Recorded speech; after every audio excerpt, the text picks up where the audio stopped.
Nice to meet you. Yeah, nice to meet you. Do you do your podcast from right there?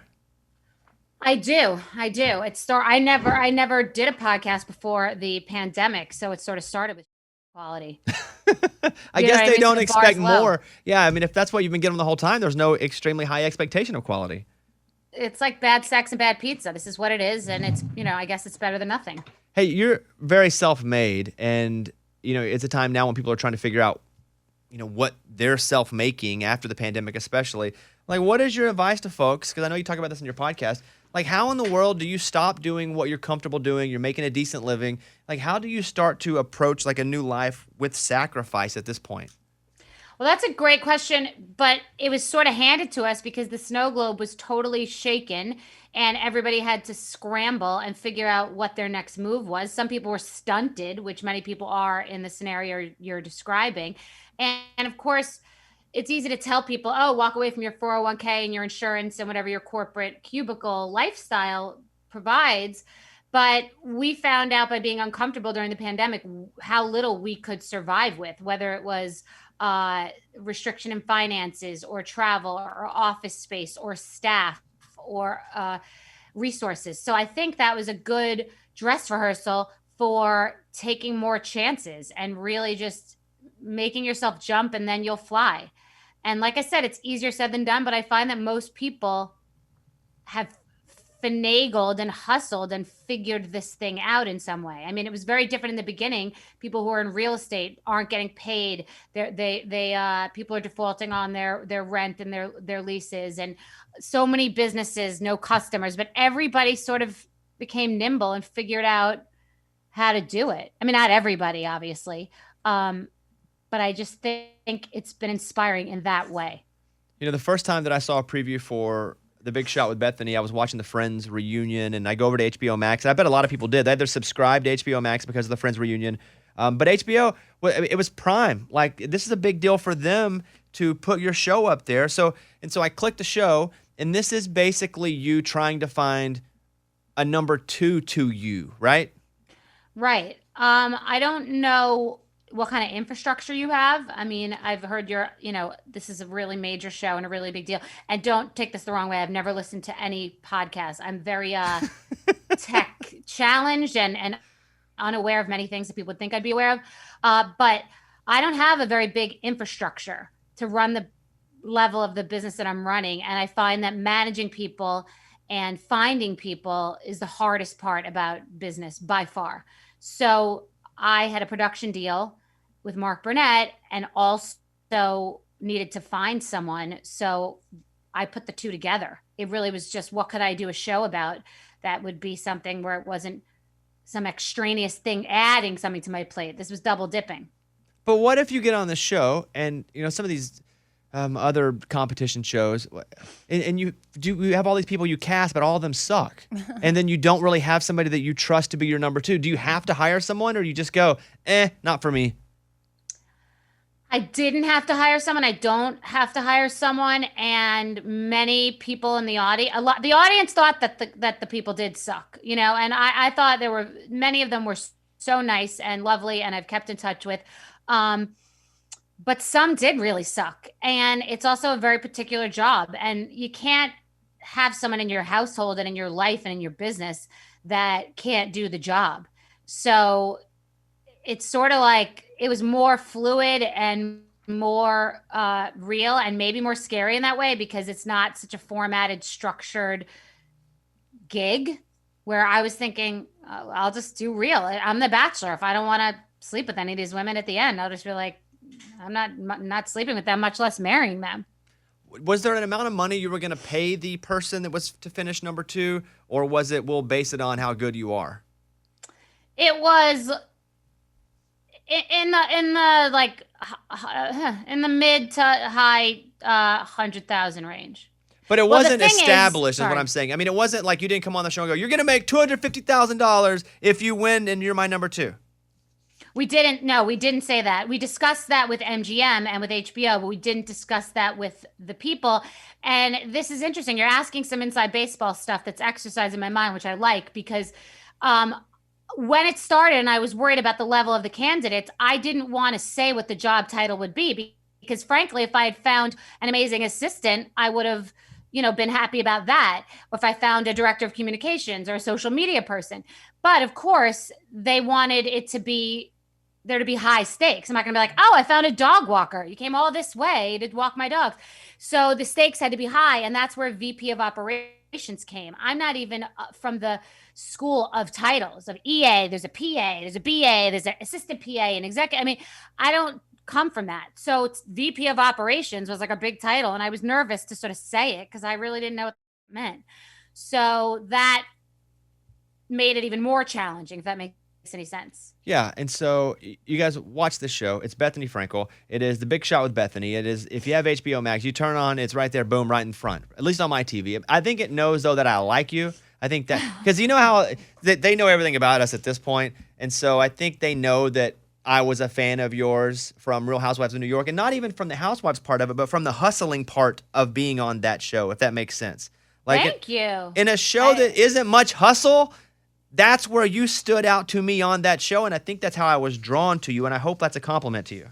It's an incredible compliment, and I interviewed Sheryl Sandberg last week, and in a very diplomatic way, she basically said, I mean, I haven't watched that show, but I'm such a fan of yours because I'm stunned at what you were able to accomplish in that format. And I think that's what you're saying. So I'm proud to be known for that, and I, paved the way for many women to do that within that vehicle. Yeah, it wasn't about that. Yeah, exactly what I'm saying. I'm glad that came through. Okay. Do you feel with the scandal that's happened though, and I feel like a lot of these women are faking their wealth, which you did not have to do, and you have made more since then. Do you feel like that's kind of a common thing where people are flexing a little too hard on that show? It's so funny. I was talking about this just this morning. So I went on the show, and Andy Cohen didn't want to cast me because I had a pre-existing profile, meaning I had been on The Apprentice with Martha Stewart, which is barely any profile.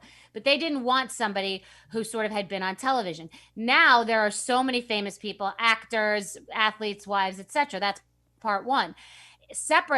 Separately, I lived in a crappy studio apartment and was poor and was honest about that. I was not buying diamonds and getting facials and flaunting rented cars. And that's what people were doing.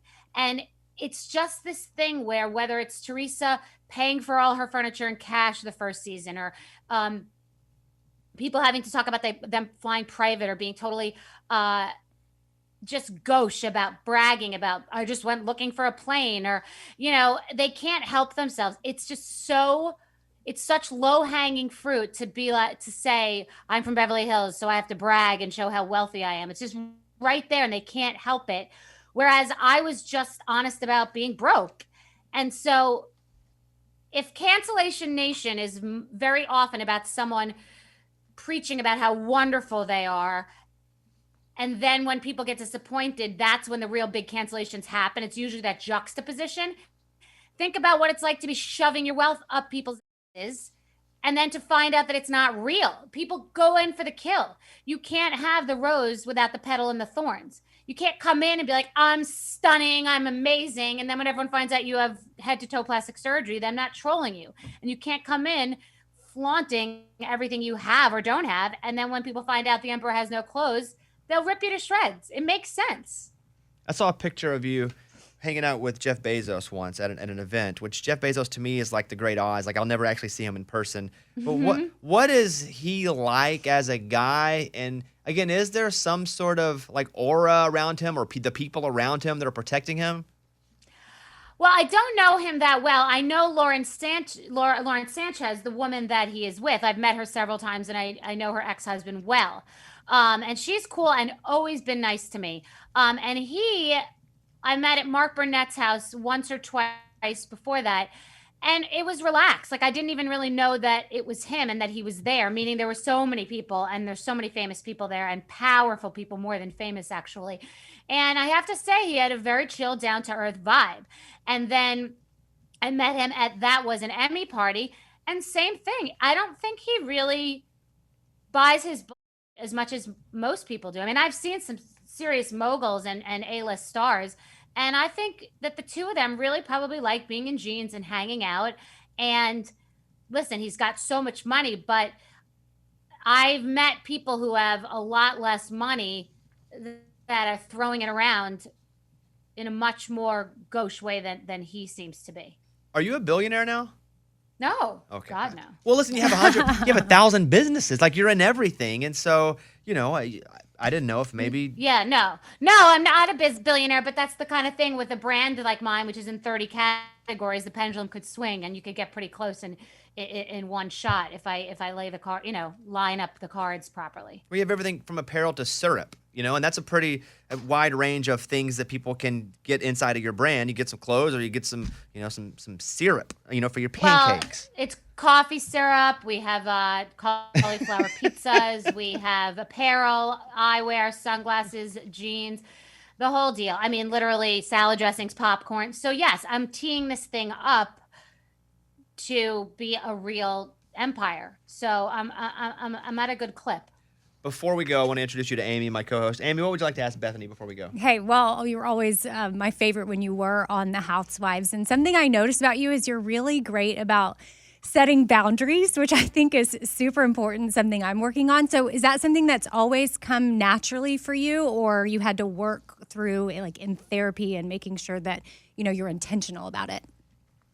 Well, I love that question, because saying no often means saying yes, and that sounds like some reverse Hallmark card. But I mean, in your gut whether it feels comfortable or not. And often, as you become more successful, people are pulling at you. And I was listening to Jay-Z talk about this on the LeBron show, where they're in the barbershop, also on HBO Max. And you have to set boundaries. You have to set the tone, and everybody will just grab and grab and grab at the carcass until they get all the meat off the bone, and then you're sitting there dead. And I've been going through this a lot, where I just feel like I'm the racehorse, and if I crap out, there's nothing happening here. I'm the golden goose. There will be no eggs if I crash, which I have come close to doing. So you have to set boundaries in your life, your personal life, with your family, with your kids, with your partner, with your friends, with your business, all of it. Got to set boundaries. Bethenny Frankel, thank you very much for your time. I hope you guys check out The Big Shot with Bethenny. It is on HBO Max.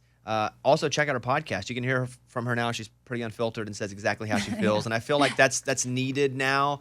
A lot less of even if you don't agree with it, you'd rather have it than the BS. And I think you do a great job at that. So thank you for your time. And you guys can follow her at Bethenny Frankel on Instagram and watch the show. Bethenny, appreciate you. Hopefully, in some random part of life, we cross paths again.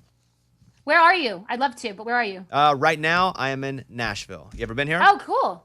I have, but that for a book signing, not in any kind of meaningful way. That's awesome. Well, let me ask you this then about book signings, because when I did my book signings, I did them for free. Now people are charging like $40 to come to a book signing. No, are you serious? Yes. Stop. So you didn't ridiculous. know? Yes. Amy and I talked about one today. Well, it doesn't matter who it is, but she's charging. Well, no, it's very stupid, because people don't read to begin with, and people don't purchase books anyway. So you should be paying them to come at this point. This is ridiculous. Was my point. I was just begging anybody to care to read one page of the book, but people are now. You didn't charge for your book signings, right? Are you crazy? No, I don't know. I've never charged for a signing. That's absurd. There, you heard it there. All right, okay. Bethenny Frankel. Thank you, Bethenny. Bye. See you later. Thanks. It's a Bobby Bones show.